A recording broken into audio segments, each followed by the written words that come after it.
Hello student, আমি রতন। আমি তোমাদের অনুপাত সমানুপাত থেকে আজকে 5টি অঙ্ক করাবো, খুব ইম্পর্টেন্ট। তো দেখো, প্রথম অঙ্কটা, দুটি সংখ্যার অনুপাত 3:4। যদি উভয় সংখ্যা 6 বৃদ্ধি করা হয় তাহলে অনুপাত হয় 4:5।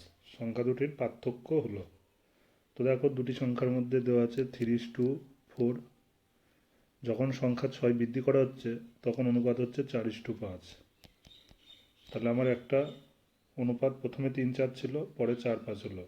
তাহলে অনুপাতে বাড়লো কত? দেখো, একটা 3 ছিল 4 হয়ে গেছে, 1 বেড়েছে। এটা 4 ছিল 5 হয়েছে, 1 বেড়েছে। তাহলে আমাদের হিসেবে অনুপাতে 1 বাড়লো। এই 1 ইউনিটের মানই বইতে বলেছে 6 বেড়েছে।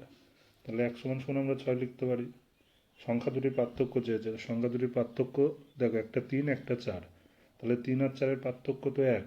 তাহলে 1 মানে আমরা 6 পেয়েছি। তাহলে আমাদের অ্যান্সার সি।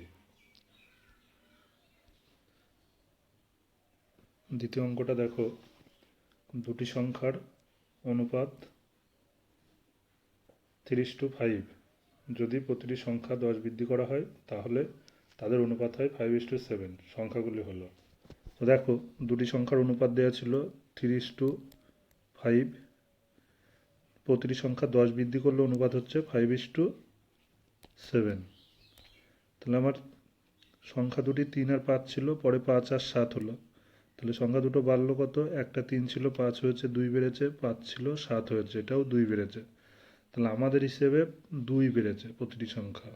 তাহলে আমরা এই 2 সমান সমান, বইতে দেওয়া আছে 10 বেড়েছে, তাহলে 2 সমান সমান 10 লেখা যায়। 2 সমান সমান যদি 10 হয়, 1 সমান সমান কত? 5। তাহলে 1 ইউনিটের মান হলো 5। তাহলে বলেছে সংখ্যাগুলি হলো, তাহলে প্রথম সংখ্যাটা ছিল 3 আর দ্বিতীয় সংখ্যাটা ছিল 5। তাহলে 1 মানে যদি 5 হয়, 3 মানে কত? 3 গুণ 5 15। আর একটা 5 ছিল, 5 মানে কত? 5 গুণ 5 25। তাহলে আমাদের অপশান হয়ে যাবে ডি।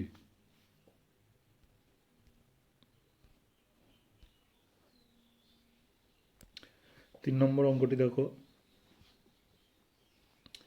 যদি 2a সমান 3b সমান 4c হয় তাহলে h2b/c কত? তো দেখো, 2a সমান 3b সমান 4c।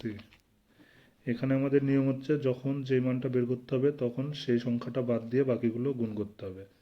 আরও আমরা বের করবো a/b/c। তাহলে যখন এ বের করবো, এটা বাদ, এর পার্টটা বাদ পড়ে থাকছে, দ্বিতীয় পার্ট আর তৃতীয় পার্ট। তাহলে এই দুটো গুণ করতে হবে, 3-4 12। বি বের করার সময় বির পার্টটা বাদ, 4 আর এদিকে 2 গুণ হবে, 4 2 8। সি বের করার সময় সির পার্টটা বাদ, তাহলে এদিকে থাকলো 3 2 6। তাহলে এটা ছোটো করো, 2 দিয়ে ভাঙো, 6 2 12, 4 2 8, 3 2 6। তাহলে 6 4 3, অপশান সি।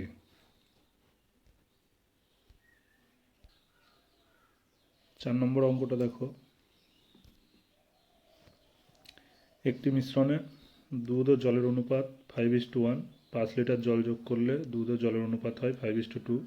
মিশ্রণের শুরুতে কত দুধ ছিল? তো দেখো, প্রথমে দুধ ইস্টু জল কত ছিল? 5:1। পরে 5 লিটার জল যোগ করা হয়েছে, যে অনুপাত হয়েছে 5:2। 5:2। দেখো, জল মেশানো হয়েছে, তাহলে দুধের পরিমাণ আগেও যা ছিল এখনও তাই থাকবে। তো আগে 5 ছিল, 5ই আছে, কিন্তু জল দেখো 1-এর জায়গায় 2 হয়ে গেছে। কত ইউনিট বেড়েছে? 1 ইউনিট জল বেড়ে গেছে। তাহলে আমাদের এই 1 ইউনিট জল বেড়েছে, আর বইতে দেওয়া আছে 5 লিটার জল যোগ করা হয়েছে। তাহলে আমরা এই 1 ইউনিট সমান সমান 5 লিখতে পারি। তাহলে 1 ইউনিটের মান যদি 5 হয়, জল দুধের পরিমাণ চেয়েছে, তো দুধের পরিমাণ তো 5 লিটার ছিল। তাহলে 1 মানে যদি 5 হয়, তাহলে 5 মানে কত? 5 গুণ 5 25,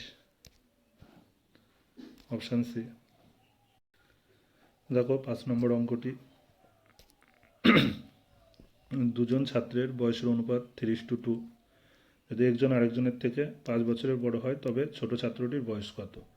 দেখো, একজনের 3 ছিল, একজনের 2 ছিল। তো যে বড় সে কত বড় অনুপাতে? 2 ছিল আর যার 3 ছিল, তার যার 3 ছিল সে 1 ইউনিট বড়। তো 1 ইউনিট বড় মানে এখানে বইতে দেওয়া আছে 5 বছরের বড়। তাহলে 1 মানে 5 চেয়েছে, তবে ছোট ছাত্রটির বয়স কত? 3 আর 2 এর মধ্যে ছোট কে? 2। তাহলে 1 মানে যদি 5 হয়, তাহলে 2 মানে কত? 2 গুণ 5 10। তাহলে ছোট ছাত্রটির বয়স হয়ে যাবে কত? 10।